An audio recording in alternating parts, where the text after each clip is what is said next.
What's up, Creative Warriors? Coach D here, and welcome back to the vlogcast. In this episode, we're going to cover your basic side kick. Take your simple on guard stance. This will be the same stance as the real and silk form that I've taught. Now, the kick comes up, knee, this is 1, turn the foot, this is 2, out, which is 3, in, 4, down, 5. Again, we have 1, 2, 3, 4, and 5. Now it's going to take some time before you get your balance and you're able to just push this out. But if you need to, just speed it up and it's easier to keep your balance. So we have 1, 2, 3, 4, and 5. Now with the side kick, be sure that as this comes up, your leg is high and it's pointed toward its target. When you push that kick out, be sure not to turn the toes up, but to keep them to the side. Now, with your side kick, it's not enough when doing the side kick to just pick it up and push it out. We need to step forward, kick, back down and cover. Again, from this stance, we step forward, back foot forward, knee up, leg turn, push out, and back down. A side view, 1, 2, 3, 4, 5, and 6. Cover. Now with your side kick, we have our stepping side kick, and we also have a sliding side kick. And that's just picking the foot up and sliding forward as you kick. Again, sliding forward. Reverse side. I really don't want to kick the bag because it's really going to make a lot of noise. So, boom, and down. Again, and down. In order to do the slide, as you pick the foot up and the rear foot turns, the leg is sort of cocked like a trigger. And from there, you're going to push forward. This actually isn't part of your basic side kick. This will probably fall within the advanced. But if you're going to practice and you're actually going to be moving while practicing your kick, then practice stepping up and kicking. Just notice I didn't have that curtain down. If any of this got on camera, I am not shooting this again. And again, from stepping up, 2, 4, 5, put it down.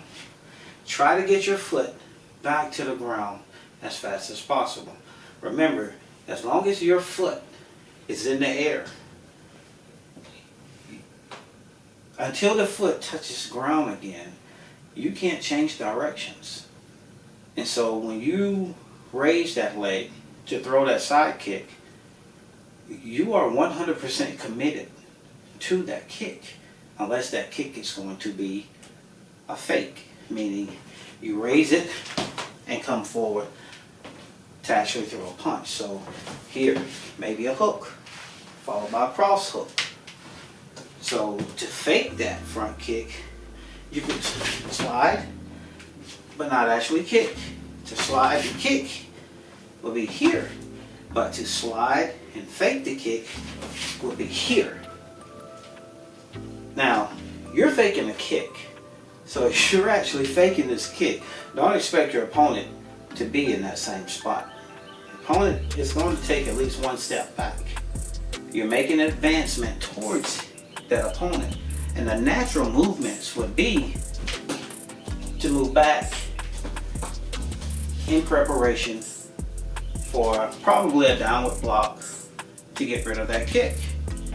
So as you're faking that kick and his front hand is coming down to block that kick, he's open for a hook, across, or even a simple back fist. So as you're faking that kick, you can throw your back fist. But you need to cover the same distance that you would normally have within a side kick, because your opponent is evading that kick. His defensive posture is, if the fake if the fake is good, it's deep enough, if it's real enough, your opponent's actually he's going to vacate that space. And as he vacates that space, your step within the fake side kick, here, and then down and punch. Now notice the movements. 1, 2, and 3. When that front foot comes down, that back fist has to go out. So 1, 2, 3, right here. So it's 1, 2, 3. That's 3 movements. Now if we advance this kick to the sliding side kick, then what we have is 2 movements. So we have 1, 2, 1, 2. Slow this up a little. 1 and 2. Now this rear hand needs to come forward. So it's you 1, 2. So if he actually fakes that, he actually takes that step back. My natural response for this will probably be a hook kick. So if he's faking a side kick and I'm moving out, I will probably go with a hook kick, because the hook kick is going to come around the back fist and the leg is longer than the hand. In either case, this was supposed to be just the basic side kick, and which was 1, 2, 3, 4, and 5, putting it back down. 1, 2, and down. Again, and down. Now, your basic side kick. Yeah, it's nice to see in the movies when someone gets kicked all in the kisser. And I guess we're all allowed to be big kids and visualize the thing actually happening. But that side kick is put to better use by planting it in the bread basket or on a knee. Okay? So stepping forward and shoot for a midsection. You can get the foot back down a lot faster than if you push it up. Pushing it up challenges your balance. If you're outside and you're in gravel, not in a dojo, not in a ring, martial arts, self-defense, remember? So if you're outside, you're in grass, the grass is wet, a hot side kick could send you down. If you're in gravel or on sand, a hot side kick can send you down. Either of these things is actually helpful with a sliding side kick, but not so much with your standing. Now, how to practice your side kick. When practicing your side kick, don't just practice it from your lead leg. Practice your side kick from your rear leg, turning. Turning.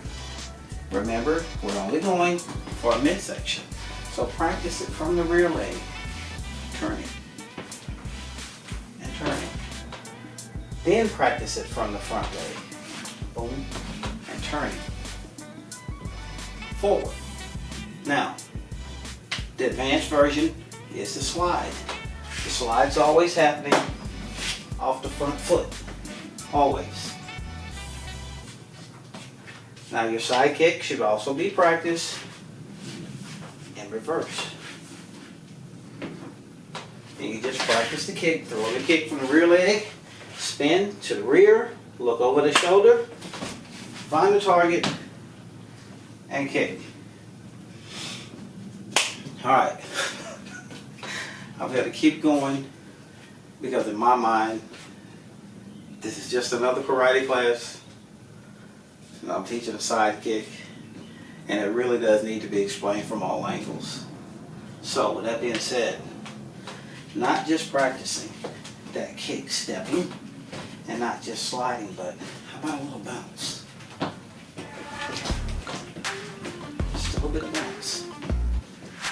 Get some motion. If you're a boxer, use it.